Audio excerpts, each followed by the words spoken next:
되어 있으시잖아요. 아무래도 여러 가지 이번 때 이제 2020년이죠.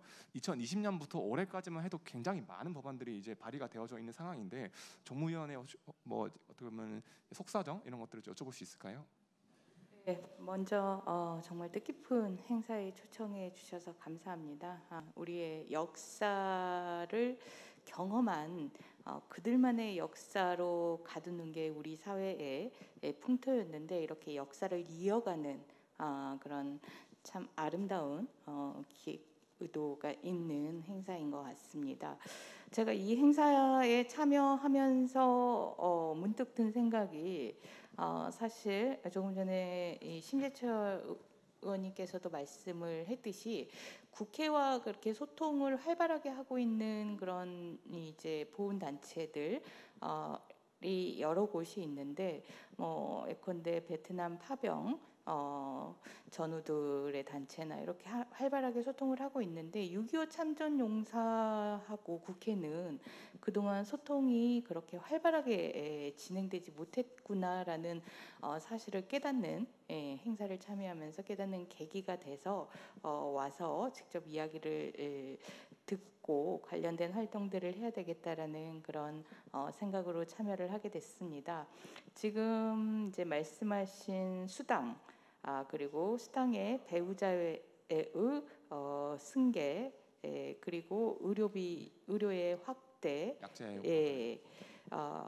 이런 부분들이 지금 그 논란이 되고 있는데 국회 정무위에서는 이러한 부분들에 대해서 보훈처의 입장은 개략적인 입장은 이 보훈과 관련된 단체가 많기 때문에 어느 한 곳에 대한 어떤 그 수당의 인정 그 배우자의 승계 부분을 인정하면 형평성에 문제가 있다라는 그런 입장입니다. 그러니까 형평성 차원에서 전체적으로 처우가 다 하향 평준화가 되는 그런 상황이 국회의 분위기라고 이해를 하시면 될 것 같습니다. 그래서 이와 관련해서 제가 보훈처에 당부하는 것은 우리 국민의당이 보훈처에 당부하는 것은 첫 번째로 이분들이 가지고 있는 역사적인 가치, 이분들의 정신을 우리 사회가 다 받아들여야 되는 거 아니냐. 이분들을 모시고 국방부가 왜 공식 행사를 진행하지 않느냐. 그쵸, 그 부분이 선행이 돼서 이분들의 정신과 가치를 우리 사회가 다 인정하는 그러한 행사들이 공식적으로 진행이 되어야 될 것 같다라고 요구를 지속적으로 하고 있고, 두 번째로 형평성과 관련해서 형평성을 이유로 하향 평준화를 할 것이 아니라 상향 평준화. 형평성을 그 근거로 할 때는 상향 평준화를 근거로 맞습니다. 할 때 해야 되고, 이 단체의 특성, 단체 구성원들의 특성, 단체가 우리 대한민국과 역사에 기여한 내용에 대해서 개별적으로 판단을 해서 먼저 진행할 수 있는 부분들은 진행하는 그런 좀 적극적인 국가보훈처가 되어야 된다라는 주문을 하고 있습니다. 그래서 지금 이 단체의 회원에 본인뿐만 아니라 배우자 나 아니면은 본인이 지정하는 1인으로 회원의 범위를 확대하는 부분에 대해서는 지금 국회에서 전향적으로 논의가 되고 있고, 여야 국회의원들을 불문을 하고 다 긍정적인 그런 상황입니다. 그렇기 때문에 그 부분에 대해서는 21대 국회에서 기대를 하셔도 좋을 것 같고요. 그리고 의료와 관련해서는 사실 대부분이 고령이시기 때문에 가장 인프라가 구축되어야 되는 그런 부분이고, 이와 관련해서는 보훈병원을 확대하는 것이 최선의 방안이고, 그럼 보훈병원을 마냥 보훈병원을 많이 설립해야 된다라는 거고, 보훈병원을 그냥 설립하자라고 하는 부분이 단순히 이 국가보훈처의 정책이 될 되지 않는 것이 지금 지방의 공공의료 시설이 부족하기 때문에 보건복지 차원에서 공공의료 확충 부분에 대한 부분이 활발하게 진행되고 있지 않습니까? 그래서 공공의료 서비스 확충과 보훈병원이 결합해서 같이 지역의 공공의료 역할을 하는 보훈병원이 확충되는 그런 방안으로 두 가지 정책을 결합시켜서 좀 더 빠르게 진행될 수 있는 그런 방안이다라고 저희들이 검토를 하고 국민의당에서 요구를 하고 있는 사안이고요. 이 수당과 관련된 부분은 사실은 예산과 관련된 부분이어서 국회에 있는 의원들이 예산 활동의 시기에 조금 더 관심을 가지고 또 예산의 수당의 인상에 대해서 필요한 부분에 대해서 요구를 했을 때 조금 입법보다는 조금 더 해결이 쉬운 그런 방법인데요. 수당과 관련해서는 사실 각 지자체마다 별개의 그 수당에 대한 책정을 하고 있기 때문에 참전 유공자들 중에서도 각 지방 어느 지방에 소재하느냐에 따라서 거주하시느냐에 따라서 사실은 그 부분에 대한 그 불만도 있는 것으로 알고 있습니다. 그래서 지방자치단체가 지급하는 수당의 문제를 포함해서 수당의 차별화 차이 이 문제를 포함해서 수당 전체에 대해서는 지속적으로 상향해야 되는 해마다 그러니까 물가 상승률이나 최저 생계비 상향에 따라서 자동적으로 상향되도록 하는 그런 시스템을 요구하는 방식으로 해결해 나가야겠다라고 국민의당은 당의 입장을 정하고 진행을 하고 있습니다. 결과적으로 참전 수당과 그리고 의료 그리고 단체의 회원의 확대 이 세 가지 부분에 대해서 각각 예산 활동과 입법 활동으로 지금 국회에서 논의가 되고 있고 상대적으로 더 논의가 진전되어 있는 부분이 있고 상대적으로 좀 진전이 안 되고 있는 부분이 있지만 국민의당이 우리 참전유공자분들과 소통을 했으니 국회 재정당들에 대해서 이 부분을 설득하고 끊임없이 이 문제를 환기시켜서 해결해내는 그런 모습들을 그런 노력들을 보이도록 하겠습니다. 네, 정말 진심으로 좀 고민을 해주신 것 같아서 감사합니다. 네, 그 김상규 변호사님. 이제 권 의원님께서 말씀하신 보훈병원을 지금 확대한다 하고 계시지 않습니까? 그런데 현재 지금 보훈병원 위탁병원들이 지금 서울 시내만 해도 적십자니 100병원이니 모두 이렇게 좀 굵직한 병원을 하고 있는데 거기까지는 좋습니다. 그러나 본처의 병원에서 약제를 제발 받으면 그 앞에 약국에서는 다 혜택을 받는데 각 지역에 나와가지고는 하나도 혜택을 받지를 못해요. 거기 보훈병원을 한번 가자면 하루 종일 걸립니다. 가가지고 인원이 많기 때문에 가서 몇 시간씩 기다리고 난 다음에 어떻게 거기에 나와가지고 약을 사면 되지만 어떻게 잊어먹고 나와가지고 집안에 각 지역에 와가지고 약을 살려고 그러면 모든 건 그대로 다 주고 사야 되니 첫째 현재 위탁병원 근처에만 몇 군데를 지정해 줘서 그 혜택을 받을 수 있게끔이라도 좀 첫째가 지금 해 주시면 좋겠어요. 왜냐하면 전부 다 90이 넘어서 그래서 지금은 전철이 9호선이 지금 병원까지 갑니다.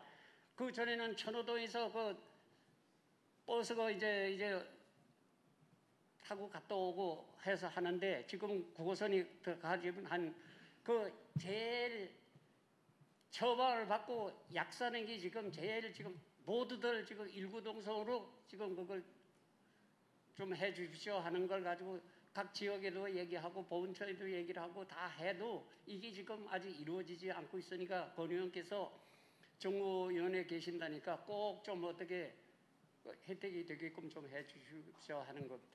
네, 예. 감사합니다. 권 의원님께서 굉장히 잘 말씀해 주셨는데요, 의원님께서는. 근데 저는 사실 약간 그런 의문이 듭니다.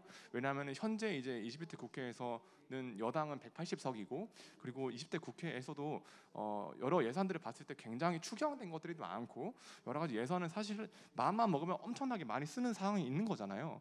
그런데 왜 이렇게 이토록 이 부분들에 대해서 진행이 안 되었을까라는 아쉬움이 사실은 조금 정부 여당에 조금 있는 것 같습니다. 네, 일반적으로 국회에서 그 관리 감독하는 시스템은 대표적으로는 이제 국정감사가 있고요. 그리고 특히 예산과 관련해서는 예산 결산 그 두 가지 정도의 국회 기능을 통해서 관리 감독을 하고 있는데 현재 여러 가지 부분에서 미흡합니다. 예산 결산은 그야말로 형식적으로 운영되어지는 부분이 있고 그래서 예산결산위원회를 상설화해서 관리 감독을 강화하자라는 상설화로. 게 늘 국회의 개혁 방안인데 실현되지 못하고 있는 상황이고 국정감사와 관련해서는 사실 행정부의 어떤 자료 협조에 대한 요구 부분이 기본적으로 이루어져야 되는 부분인데 가면 갈수록 시간이 지나면 지날수록 그러한 자료 협조에 대한 요청이 제대로 이루어지지 않아서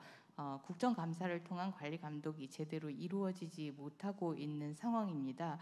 그래서 국회의 기능과 역할을 찾는 것이 무엇보다 중요하다라고 야당을 중심으로 목소리가 계속 나오고 있는 상황이고요. 하지만 현실의 국회는 국회의 기능과 역할이 점점 더 행정부에 종속되어지는 그런 모습으로 관리 감독의 기능을 상실하고 있습니다. 이 부분은 국회 내에서 야당을 중심으로 계속적으로 투쟁하면서 관리 감독의 기능을 강화시키는 견제의 기능을 찾는 그러한 노력들을 계속하도록 하겠습니다.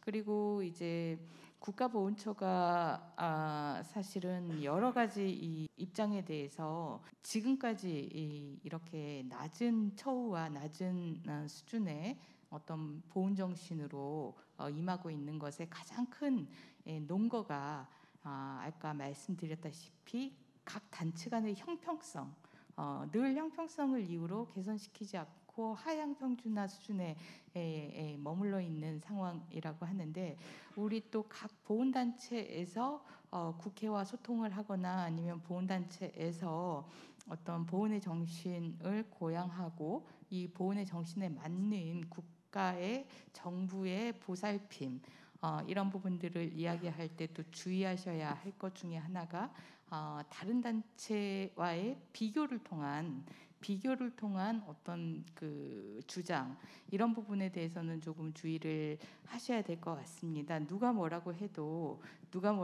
참전용사분들의 국가에 대한 기여, 이 대한민국의 존립을 가능하게 했던 그런 기여이기 때문에 그런 부분들은 다른 단체하고 비교할 필요 전혀 없이 당연히 이 국가가 그 정신을 선양하고 그 보살핌을 해야 되는 부분입니다.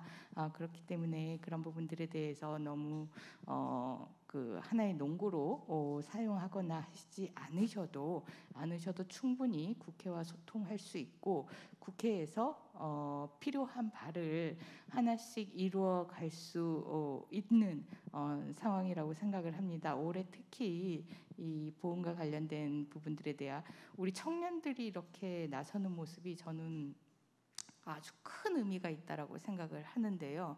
우리가 이어받아야 할 우리 청년에게까지 계승되어야 될 정신이고 역사이다라고 주장을 하시면서 국회와 소통을 우리 청년들이 직접 해주시면 더욱더 필요한 방향으로 가는데 빨리 갈 수 있을 거라고 생각을 하고 오늘 이러한 행사를 시작으로 일련의 활동들을 지속적으로 하셔달라고 오히려 부탁을 드리고 싶고 국회와 소통을 계속해달라고 부탁을 드리고 싶습니다. 네, 정말 감사합니다.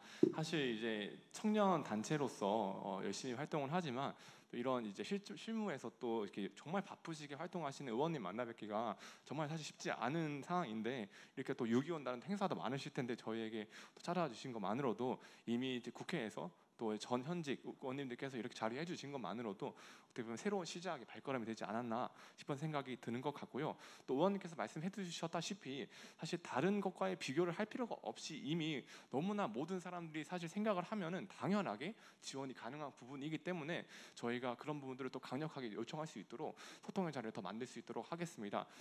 그 다음으로 좀 넘어가 보자면은 이제 어떻게 하면 이제 국가유공자법 개정안을 통과를 시킬 때 민간 단체와 원내에서 어떻게 우리가 좀 더 할 수 있을까는 좀 더 디테일하게 나눠보면 좋을 것 같은데요. 이제 종모위원회에서 지금 발의된 법안들이 굉장히 많이 있잖아요. 근데 그 부분들에 대해서 어떻게 보면 의견의 합치라든지 이 많은 법안들이 다 디테일하게 사실은 조금씩 차이가 있을 텐데 그 부분들에 대한 어떤 합의와 어떻게 보면은 선택과 이런 부분들에 대해서 어떻게 또 진행할 수 있을까라는 좀 질문을 드리고 싶습니다. 네, 말씀드렸다시피 이 단체의 회원을 확대하는 부분에 대해서는 여야 의원들이 지금 전체적으로 필요성을 느끼고 국가보훈처에 강하게 요구를 하고 있는 상황이고, 국가보훈처도 일단 뭐 용역을 통해서 좀 검토해 보겠다라고 하는 입장이지만 여야 의원들의 입장이 워낙 강경하기 때문에 관련된 입법은 진행될 것으로 이렇게 예측되어집니다. 두 번째로 그 의료와 관련된 부분들은 행정기관의 변화를 이끌어야 되는, 행정행위의 변화를 이끌어야 되는 부분이고, 특히 위탁과 관련된 약제비 이 관련된 부분은 행정기관의 변화를 이끌어내야 되는 부분인데, 그러한 부분들은 사실 인식을 본인들이 하게 되면 변화할 수 있는 그런 범위라고 생각하고, 인식할 수 있는 문제 제기를 국회에서 하는 게 필요하다라고 생각되고요. 보훈병원과 관련해서 위탁병원을 통해서 관련되는 혜택을 확대할 것이냐, 아니면은 보훈병원을 보다 공공기관과 공공의료와 결합해서 설립을 늘려가는 방법으로 확대할 것이냐, 이거는 선택의 문제가 아니라 그 지역의 특성에 따라서 두 가지가 병행해서 가야 되는 문제라고 보고 있습니다. 어떠한 경우이든 행정기관의 변화를 이끌어낼 수 있는 국회의 꾸준한 문제 제기를 통해서 이 부분을 이끌어낼 수 있다라고 보여지고요. 그다음에 참전 수당과 관련해서는 지금 최저 생계비를 보장하는 수준의 이런 개정안들이 나와 있는데, 최저 수준 생계비를 보장하는 수준의 입법으로는 단숨에 이렇게 변화하기는 힘들 것이고, 정부 부처와 보훈처와 논의를 해서 해마다 수당과 관련해서는 이 수당의 인상 요인들을 반영하도록 해서 수당을 자동으로 인상하는 그런 그 제도를 도입하는 방법 정도로 해서 정부의 입장 변화를 좀 이끌어낼 수 있지 않을까, 저희는 그렇게 관측을 하고 있고요. 그러한 활동들을 통해서 이러한 부분들을 변경을 해내도록 하겠습니다. 네, 사실 정말로 제가 이제 이 행사를 준비하면서 여러 의원님들께 많은 연락을 드리고 했는데 현실적인 부분들이 다 있다고 또 이해가 되긴 하지만 그 가운데서 정말 바쁜 시간 내주신 의원님 정말 감사드리는 것 같아요. 의원님께서도 한 말씀 또 해주셨을 네, 마지막으로 여러 부분들에 대해서. 네, 인사 말씀으로 드렸지만 진짜 정말 거듭 6.25 전쟁 71주년을 맞이해서 우리 참전용사 분들과 또 우리 청년, 이를 기리는 계승하는 청년들이 함께하는 이 자리 너무나 뜻깊고 의미 있는 자리입니다. 바로 국회에서 이러한 문제들을 해결할 수 있는 원동력으로 작용을 할 수 있는 그런 정말 의미 깊은 자리이고요. 조금 전에 사실 국가보훈처가 뭐 일주일 안에 해결할 수 있다라고 말씀을 하셨는데, 맞는 말씀이지만 그래서 힘든 문제입니다. 국가보훈처가 호국 보훈의 정신을 기리고 계승하고 그 가치를 고양시키는 부분에 대한 확실한 인식, 그를 위한 활동, 그리고 그와 관련된 예우, 이 부분에 대한 인식이 있으면 가능한 일이지만 그런 부분들이 없습니다. 기본적으로 어떤 단체와의 이러한 문제에 대한 논의를 그냥 민원의 하나로 인식해버리는, 그것이 현실입니다. 그 현실을 바꿔서 인식을 철저하게 하도록 하는 그런 역할들을 우리 청년들이 정말 앞장서서 했을 때 큰 의미 있는 변화가 있을 거라고 기대하면서 계속 소통해서 이 부분에 대한 발전을 함께 이루어 나가도록 하겠습니다. 감사합니다. 감사합니다. 박수 드릴까요? 네.